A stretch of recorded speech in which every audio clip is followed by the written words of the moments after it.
Hello नमस्कार दोस्तों, मैं हरेंद्र कुमार आप सभी का दोस्त, आप सभी को इंजीनियर हरेंद्र क्लासेस में स्वागत करता हूं। जैसा कि दोस्त हम लोग प्रतिदिन क्विज करते हैं और क्विज के अंत में एक क्वेश्चन पूछते हैं। मेरा कल का क्वेश्चन क्या था दोस्त कि बड़खल झील कहाँ स्थित है, यानी बड़खल जो झील है ना वह भारत के किस राज्य में स्थित है आपको बताना था। तो वो हरियाणा में स्थित है। बड़खल झील कहाँ स्थित है? हरियाणा में। ठीक है, हरियाणा को देखकर क्या ख्याल आया? हरियाणा बाबू अगर पूछेगा कि सबसे कम लिंगानुपात वाला राज्य कौन है? नहीं, सबसे कम लिंगानुपात वाला राज्य कौन है? हरियाणा। भारत का सबसे कम लिंगानुपात वाला राज्य हरियाणा है। हरियाणा में ही इंद्रप्रस्थ कुरु क्षेत्र के राजधानी कुरु क्षेत्र इंद्रप्रस्थ महाभारत कहाँ लड़ा गया था? कुरुक्षेत्र, हरियाणा में। कुरुक्षेत्र कहाँ है? हरियाणा में। कितने दिन महाभारत लड़ा गया था? 18 दिन। पेपर में पूछा हुआ है। महाभारत का फारसी में अनुवाद किसने किया था? बदायूनी ने। ठीक है, महाभारत का फारसी में अनुवाद है। किस नाम से? तो रजमनामा। महाभारत का फारसी में नाम क्या है? रजमनामा। बहुत बहुत सुंदर। चलिए दोस्त, हम जो होमवर्क दिए थे, यानी होमवर्क में मेरा था कि भारत के प्रमुख पर्यटन स्थल, इसी में आपको कल के लिए बता दे रहा हूँ कि 30 के बाद 60 तक, 30 से 60 तक आप पर्यटन स्थल में याद करके आइएगा। ठीक है, अब हम बात करते हैं कि पर्यटन स्थल जो कल का होमवर्क था उसको पूछते हैं। बताइए, कन्हेरी की गुफाएं कहाँ है? मुंबई, महाराष्ट्र। कन्हेरी की गुफाएं मुंबई महाराष्ट्र में है। अच्छा बताइए, कन्हेरी की गुफाएं का निर्माणकर्ता किसके द्वारा किया गया था? निर्माण बौद्धों द्वारा। यानी कन्हेरी की गुफाएं का निर्माणकर्ता किसके द्वारा बाबू? किसके द्वारा निर्माण करवाया गया था? तो बौद्धों द्वारा। बौद्ध धर्म के संस्थापक महात्मा बुद्ध या गौतम बुद्ध? नहीं, महात्मा बुद्ध या महात्मा बुद्ध का जन्म कब हुआ था? 563 और 483 ईसा पूर्व में क्या हुआ था? मृत्यु। 563 ईसा पूर्व में जन्म, अब 483 ईसा पूर्व में क्या हुआ था? मृत्यु। नहीं, ठीक है, खुद ही कहते हैं। अब महावीर अगर जैन के पूछेगा तो 540 ईसा पूर्व में जन्म और 468 ईसा पूर्व में क्या हुआ था? मृत्यु हुआ था। नहीं, कोई डाउट? अब देखिएगा, तो बौद्धों के द्वारा निर्माण करवाया गया था महाराष्ट्र में। नहीं, महाराष्ट्र में मुंबई में कन्हेरी की गुफाएं हैं। अब मुंबई को देखकर क्या ख्याल आया? नहावा शेवा बंदरगाह कहाँ है? मुंबई में। इस कंडला बंदरगाह कहाँ है? गुजरात में। नहीं, कंडला बंदरगाह गुजरात में है। नहावा शेवा बंदरगाह मुंबई में है। नहावा शेवा बंदरगाह का नाम पहले किस नाम से जाना जाता? अब जवाहरलाल नेहरू नाम हो गया है। पहले नहावा शेवा बंदरगाह था, अब जवाहरलाल नेहरू नाम हो गया है। कोई दिक्कत? चलिए, एलिफेंटा की गुफाएं कहाँ हैं? मुंबई, महाराष्ट्र। एलिफेंटा की गुफाएं मुंबई महाराष्ट्र में है। इसका निर्माणकर्ता राष्ट्रकूट थे, यानी राष्ट्रकूटों द्वारा किसका? तो एलिफेंटा की गुफाएं का निर्माण करवाया गया था। अच्छा, एलिफेंटा के गुफाएं का निर्माण किसके द्वारा? तो राष्ट्रकूटों द्वारा। राष्ट्रकूट वंश के संस्थापक कौन थे? दंती दुर्ग। और राजधानी कहाँ था? मान्यखेट। राजधानी कहाँ था? मान्यखेट।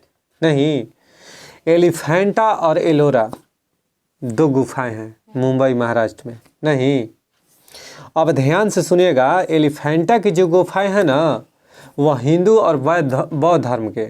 एलिफेंटा की गुफाएं उसमें किस किस धर्म के हैं? तो हिंदू और बौद्ध धर्म का। और जबकि वहीं एलोरा की जो गुफाएं हैं वह हिंदू, बौद्ध और जैन, हिंदू, बौद्ध और जैन तीनों धर्म के लोग उसको पूजा करते हैं। यानी पूजा स्थल है उसमें। समझ में आ गया? उसमें गुफा जो है ना उसमें तीनों धर्म के हैं। एलोरा में तीनों धर्म के हैं, जैसे हिंदू का भी, जैन का भी और बौद्ध का भी। और जबकि एलिफेंटा में केवल हिंदू और बौद्ध का है। समझ में आ गया? कोई दिक्कत? तो ये कई बार क्वेश्चन बीपीएससी यूपीपीसीएस में पूछ चुका है, तो इसको ध्यान से सुनिएगा दोस्त। अब आइए, एलोरा की गुफाएं औरंगाबाद महाराष्ट्र में है। एलोरा की गुफाएं औरंगाबाद महाराष्ट्र में है। यह बौद्धों द्वारा निर्मित किया गया था। अजंता की गुफाएं औरंगाबाद महाराष्ट्र में। अजंता की गुफाएं भी हैं। यह गुप्त अजंता की गुफाएं यह गुप्त शासकों द्वारा निर्मित किया गया था। कोई दिक्कत? सुनिएगा, कंदरिया महादेव का मंदिर कहाँ है बाबू? खजुराहो यानी मध्य प्रदेश में है। खजुराहो यानी कंदरिया महादेव का मंदिर कहाँ है? खजुराहो में, मध्य प्रदेश में। आ खजुराहो का जो मंदिर है ना वो पंचायतन शैली में निर्मित है। कोई दिक्कत है? आ खजुराहो मंदिर का निर्माण किसने करवाया था? तो चंदेल शासकों ने, चंदेल शासकों ने खजुराहो के मंदिर का निर्माण करवाया था। नहीं, अच्छा, मदन महल कहाँ स्थित है? जबलपुर में। मदन महल कहाँ स्थित है? मध्य प्रदेश के जबलपुर में। जबलपुर देखकर क्या ख्याल है? मध्य प्रदेश का हाई कोर्ट यानी मध्य प्रदेश का उच्च न्यायालय का पीठ कहाँ स्थित है? तो जबलपुर में। जबकि खंडपीठ कह देगा तो इंदौर और ग्वालियर में है। खंडपीठ कहेगा तो इंदौर और ग्वालियर, आ केवल पीठ कहेगा दोस्त तो समझ जाइएगा कि जबलपुर। अब भोपाल में कुछ ना, खाली राजधानी। समझ में आ रहा है ना? ऐसा मत मार के आ जाइएगा कि भोपाल में होगा, नहीं। Keep in your mind. ये सब क्वेश्चन को आप बहुत बारीकी से देखिए, नहीं तो धोखा हो जाएगा। यह पेपर में कई बार दरोगा में इस समय पूछ चुका है। समझ में आ गया ना? मध्य प्रदेश की राजधानी भोपाल। जबलपुर में आते हैं हम लोग, तो जबलपुर में ऑर्डिनेंस फैक्ट्री के कारखाना है। जबलपुर में ही नर्मदा नदी पर भेड़ा घाट है, नहीं, भेड़ा घाट। और जबलपुर में जो कि बहुत फेमस है, जबलपुर के लम्हेटा गांव में पहले हाँ, जबलपुर के लम्हेटा गांव में प्रथम जियो पार्क स्थापित किया गया है। नहीं, कोई दिक्कत? आइए सुनिएगा ध्यान से। मदन महल हो गया ना? मदन महल कहाँ है? जबलपुर, मध्य प्रदेश में। राजा मदन शाह ने इसका निर्माण करवाया था। मृग नैनी का महल कहाँ स्थित है? ग्वालियर। ग्वालियर कहाँ है? मध्य प्रदेश में। यानी मृग नैनी का महल ग्वालियर में है, और ग्वालियर कहाँ है? मध्य प्रदेश में। अच्छा, धार का किला का निर्माण किसने किया था? धार का किला, धार मध्य प्रदेश में है। यानी धार के जो किला है ना वह धार मध्य प्रदेश में है। इसका निर्माण किसने किया था? मोहम्मद तुगलक। मोहम्मद तुगलक। कोई दिक्कत है? अब मोहम्मद तुगलक को देखकर क्या ख्याल आया? तुगलक वंश के संस्थापक गयासुद्दीन तुगलक। अब मोहम्मद तुगलक सर्वाधिक रक्त पिपासु इसी को कहते हैं, मोहम्मद तुगलक को। नहीं, सबसे अधिक पढ़ा लिखा दिल्ली सल्तनत का सुल्तान कौन था? तो मोहम्मद तुगलक। समझ में आ रहा है ना? लेकिन दूसरों के दुख को समझ में नहीं करता था। रक्त पिपासु, इसको पागल सुल्तान कहा जाता था, मोहम्मद बिन तुगलक को। ठीक है, कोई दिक्कत है? चलिए दोस्त, गोलकुंडा का किला कहाँ स्थित है? हैदराबाद, तेलंगाना में। बहुत बढ़िया। कोचीन का किला कहाँ स्थित है? केरल में। विजय स्तंभ कहाँ स्थित है? चित्तौड़गढ़। विजय स्तंभ चित्तौड़गढ़ में है। बताइए माइक कहाँ है? चलिए दोस्त, कुतुब मीनार कहाँ है बाबू? दिल्ली में। कुतुब मीनार का निर्माण किसने करवाया था? कुतुबुद्दीन ऐबक ने। 2.5 दिन का झोपड़ा कहाँ स्थित है? अजमेर। अजमेर कहाँ है? राजस्थान में। यहीं पर 2.5 दिन का झोपड़ा है। और 2.5 दिन का झोपड़ा का निर्माण किसने करवाया था? कुतुबुद्दीन ऐबक। 2.5 दिन का झोपड़ा का निर्माण किसने करवाया था? कुतुबुद्दीन ऐबक। ठीक ना? कुतुबुद्दीन ऐबक। अच्छा, 2.5 दिन का झोपड़ा पहले क्या था? एक संस्कृत विद्यालय था जिसका निर्माण विग्रहराज चतुर्थ ने करवाया था। विग्रहराज चतुर्थ ने करवाया था। किसका निर्माण? 2.5 दिन का झोपड़ा का निर्माण। ठीक, हाँ, वहीं संस्कृत विद्यालय। पहले 2.5 दिन के झोपड़ा अब नाम पड़ा। ठीक, पहले वह संस्कृत विद्यालय था। ठीक, जब संस्कृत विद्यालय था ना तब उसका निर्माण विग्रहराज चतुर्थ ने करवाया था। ठीक है, वो यह कहाँ है बाबू? तो अजमेर राजस्थान में है। अब उसका नाम क्या पड़ गया? माने 2.5 दिन का झोपड़ा किसने? कुतुबुद्दीन ऐबक ने उसको ढावा का 2.5 दिन में तैयार करा दिया था, ऐसा कहा जाता है। इसलिए उसका नाम 2.5 दिन का झोपड़ा पड़ा। ठीक है, चलिए हौज खास कहाँ है? हौज खास दिल्ली में। इसका निर्माण किसने करवाया था? अलाउद्दीन खिलजी ने। किसने? अलाउद्दीन खिलजी ने। हौज खास दिल्ली में है, अलाउद्दीन खिलजी ने निर्माण करवाया था। तुगलकाबाद कहाँ स्थित है? दिल्ली में। गयासुद्दीन तुगलक ने इसका क्या करवाया था? निर्माण करवाया था। किसका? तो तुगलकाबाद का। किशोर सागर कहाँ स्थित है? किशोर सागर कोटा राजस्थान में। अच्छा, अन्ना सागर कहाँ स्थित है? अजमेर राजस्थान में। फिरोज शाह कोटला कहाँ स्थित है? दिल्ली में। इसको फिरोज शाह तुगलक ने निर्माण करवाया था, फिरोज शाह कोटला के। बूंदी का किला बूंदी राजस्थान में है। ठीक। हिलती मीनारें कहाँ हैं? अहमदाबाद गुजरात में। ठीक। पिछोला झील कहाँ है बाबू? पिछोला झील उदयपुर राजस्थान में। झीलों का नगर किसे कहते हैं? उदयपुर को। यानी राजस्थान में जो उदयपुर है ना, इसे झीलों का नगर के नाम से जाना जाता है। काकरिया झील कहाँ स्थित है? अहमदाबाद गुजरात में काकरिया झील। दरगाह अजमेर शरीफ कहाँ है? राजस्थान के अजमेर में, यानी अजमेर राजस्थान में स्थित है। और यह सुल्तान गयासुद्दीन तुगलक ने दरगाह अजमेर शरीफ का निर्माण करवाया था। मेहरगढ़ दुर्ग कहाँ स्थित है? जोधपुर में। गगरून का किला कहाँ स्थित है? झालवाड़ राजस्थान में। मूसी रानी की छतरी कहाँ है? अलवर राजस्थान में। मूसी रानी की छतरी अलवर राजस्थान में। फतह सागर कहाँ है? उदयपुर राजस्थान में है। जयसमंद कहाँ है? उदयपुर राजस्थान में। डिग महल कहाँ स्थित है? डिग राजस्थान में। बहुत बहुत शुक्रिया दोस्त, आगे हम बढ़ते हैं। हाँ जी, देखिए कथन बोल रहा हूँ। एड्स में विशिष्ट रक्षा प्रणाली प्रभावित हो जाती हैं। कारण है कि एड्स में टी लिम्फोसाइट्स पूर्णतया नष्ट हो जाते हैं।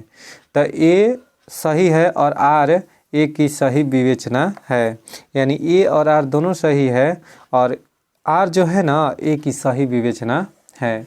कहने का मतलब बाबू कि acquired immuno deficiency syndrome, AIDS का फुल फॉर्म होता है। प्रतिवर्ष एक एड्स दिवस 1 दिसंबर को मनाया जाता है। एड्स का जांच एलिसा टेस्ट से करते हैं। एलिसा टेस्ट किसका नाम है बाबू? एड्स का। एड्स जो है ना HIV ग्रसित आदमी होता है। HIV ग्रसित व्यक्ति को ही एड्स कहा जाता है, एड्स से ग्रसित व्यक्ति। ठीक है, यानी ह्यूमन इम्यूनो वायरस होता है। एड्स का HIV का फुल फॉर्म क्या होता है? ह्यूमन इम्यूनो वायरस होता है। एड्स में विशिष्ट रक्षा प्रणाली प्रभावित हो जाती हैं, WBC प्रभावित हो जाती हैं। एड्स में टी लिम्फोसाइट्स पूर्णतया नष्ट हो जाता है। जो एड्स होता है ना, तो टी लिम्फोसाइट्स जो होता है ना, वह पूर्णतया क्या हो जाता है बाबू? नष्ट हो जाता है। HIV द्वारा होने वाला रोग का नाम क्या है? एड्स है। एड्स का कारण क्या है? तो वायरस यानी विषाणु। एड्स विषाणु में होता है RNA प्लस प्रोटीन। जो एड्स का विषाणु है ना, तो उसमें RNA राइबोन्यूक्लिक एसिड और प्रोटीन दोनों से मिलकर एड्स के विषाणु का निर्माण होता है। एड्स के लिए उत्तरदायी विषाणु उदाहरण है तो रेट्रो विषाणु का। एड्स के लिए उत्तरदायी विषाणु का उदाहरण है बाबू तो रेट्रो विषाणु। एड्स के लिए उत्तरदायी विषाणु कौन है? रेट्रो विषाणु। याद रखना, ये बहुत बढ़िया क्वेश्चन है। रेट्रो विषाणु तो पूछ देगा कि रेट्रो विषाणु का संबंध किससे है? तो एड्स से। ठीक। देखिए कभी कभी सामान्यतः जुकाम एडिनोवायरस के कारण होता है, जबकि एड्स रेट्रोवायरस के कारण होता है। सही है, समझ में आ गया ना? रेट्रोवायरस आ गया था एड्स का और एडिनोवायरस आ गया था, बोले थे कि सर्दी जुकाम। पढ़ाए थे कल का वीडियो दोस्त, देखिएगा जरूर। नहीं, अगर एडिनोवायरस के कारण ही सर्दी जुकाम ही सब होता है, यानी आप में एडिनोवायरस है, अपना दोस्त के किसी का गमछी लेकर मत मुंह पूछिए, रुमाल मत यूज कीजिए या उसके संपर्क में ना आइए, ना तो वायरस है खींच लेगा आपको भी। क्या? देखिए निम्नलिखित बीमारियों में से वे जो टैटू बनवाने के द्वारा एक व्यक्ति से दूसरे व्यक्ति में संचालित हो सकती हैं वह है 2 और 3 यानी यकृत शोथ बी, यानी जमुना के कहते हैं हेपेटाइटिस बी।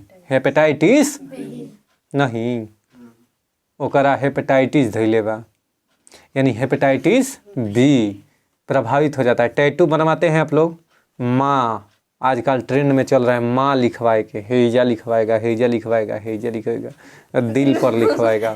समझ में आ गया ना?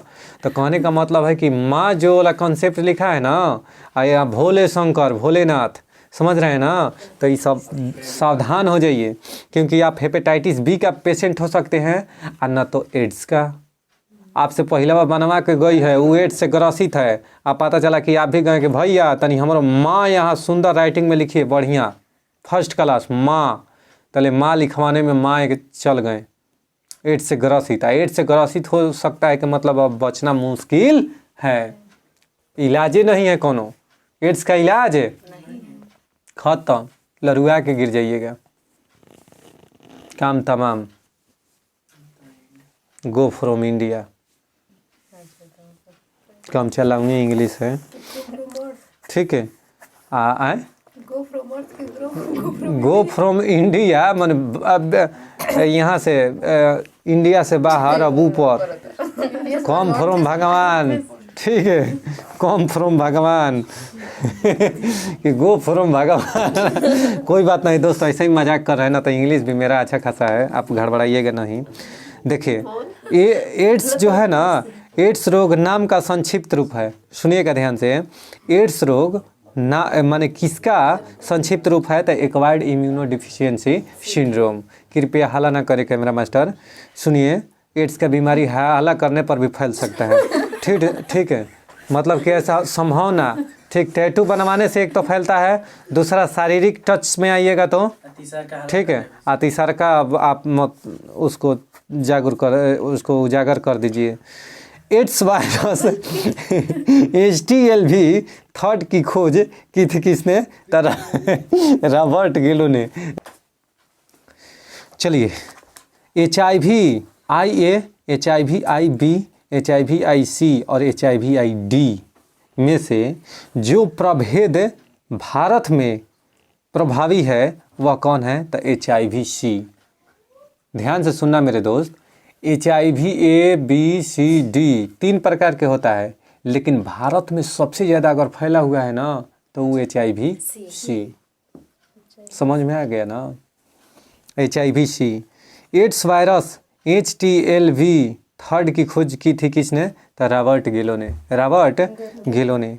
एड्स वायरस HTLV थर्ड की खोज किसने की थी? रॉबर्ट गेलो ने की थी। एड्स वायरस यानी विषाणु के लिए सबसे ज़्यादा आजमाई गई दवा कौन सी है? तो जीडोवुडिन यानी एजिडोथाइमिडिन, ठीक है। एड्स विषाणु के लिए सबसे ज़्यादा आजमाई गई दवा कौन सी है? जीडोवुडिन दवा है, ठीक है। एड्स के लिए आजमाई गई सबसे दवा आदमी एड्स के लिए कौन खाते हैं? तो जीडोवुडिन, इसी को कहते हैं एजिडोथाइमिडिन, ठीक है। एलिसा परीक्षण यानी एलिसा जो टेस्ट किया जाता है वह किस चीज़ के लिए? तो एड्स को पहचानने के लिए, एड्स को पहचानने के लिए। जापानी एन्सेफ्लाइटिस का कारक होता है तो विषाणु, बताए थे कल भी कि जापानी जो एन्सेफ्लाइटिस जो रोग होता है ना वह विषाणु के कारण होता है। सुअरों को मानव रिहायशी क्षेत्र से दूर रखना उन्मूलन में सहायक है। सुअर को जहाँ मनुष्य रहते हैं, जैसे गांव है हो गया, हम लोग जहाँ पर रहते हैं, यहाँ से दूर रखना, रिहायशी इलाकों में दूर रखना उन्मूलन में सहायक है। काहे सर? कि जापानी एन्सेफ्लाइटिस के कारण, यानी सुअरों को मानव रिहायशी क्षेत्र से दूर रखना उन्मूलन में सहायक है।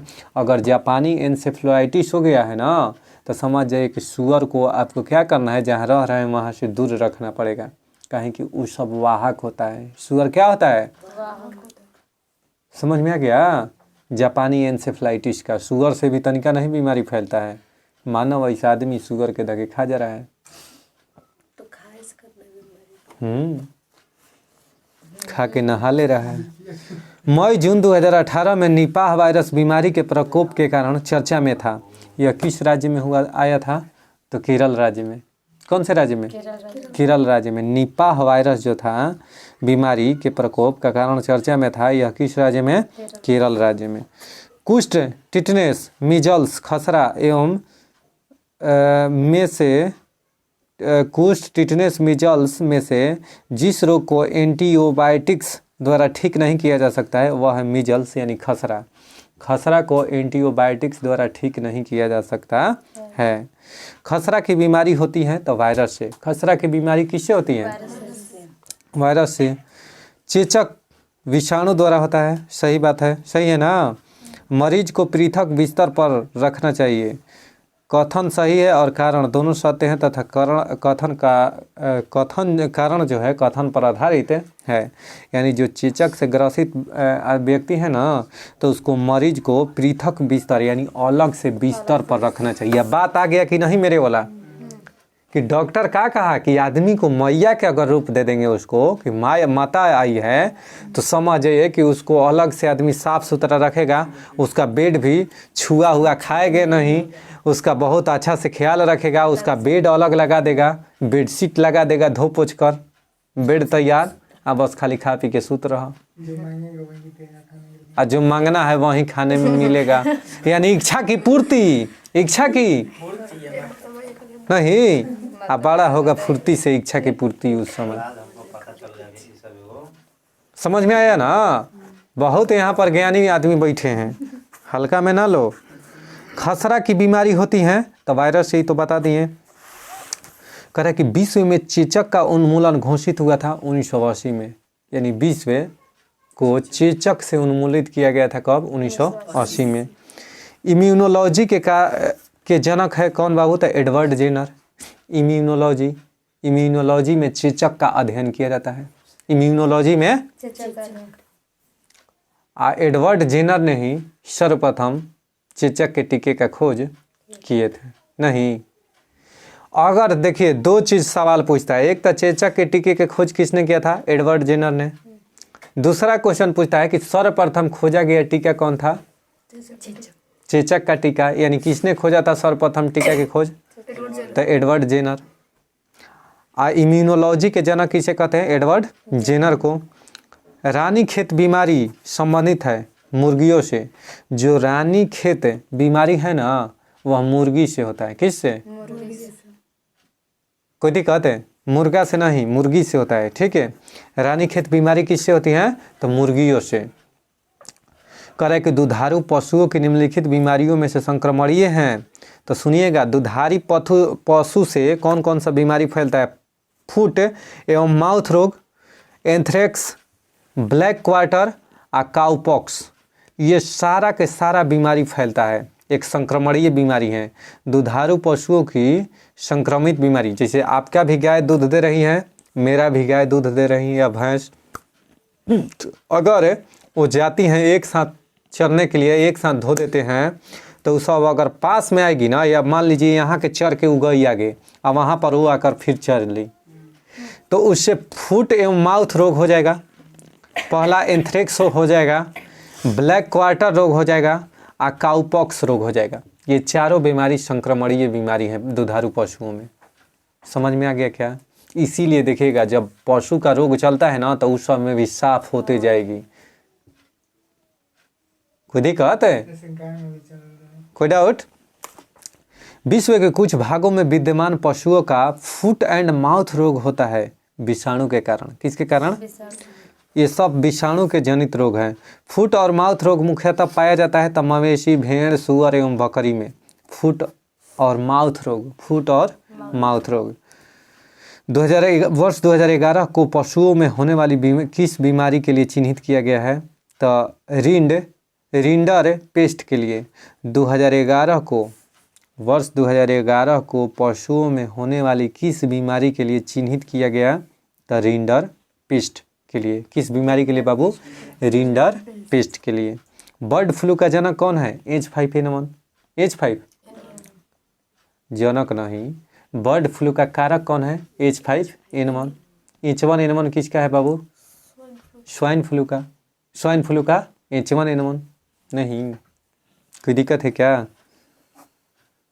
विश्व महामारी यानी विश्व महामारी H5N1 फ्लुएंजा को कहते हैं बर्ड फ्लू के। किसके?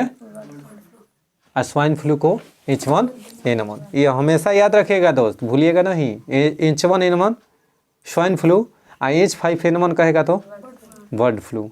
अब बर्ड फ्लू के ही इन्फ्लुएंजा कहते हैं, यानी जो बर्ड फ्लू है ना, विश्व महामारी H5N1 इन्फ्लुएंजा है, ये सब वायरस जनित रोग है। कैसा है? H1N1 विषाणु प्रायः समाचार पत्रों में जिस बीमारी के संदर्भ में है वह है स्वाइन फ्लू। कौन है? हाँ, ये हमेशा न्यूज पर आप देखते होंगे। इबोला वायरस कौन सा रोग? इबोला रोग। इबोला वायरस है कौन सा रोग? इबोला रोग।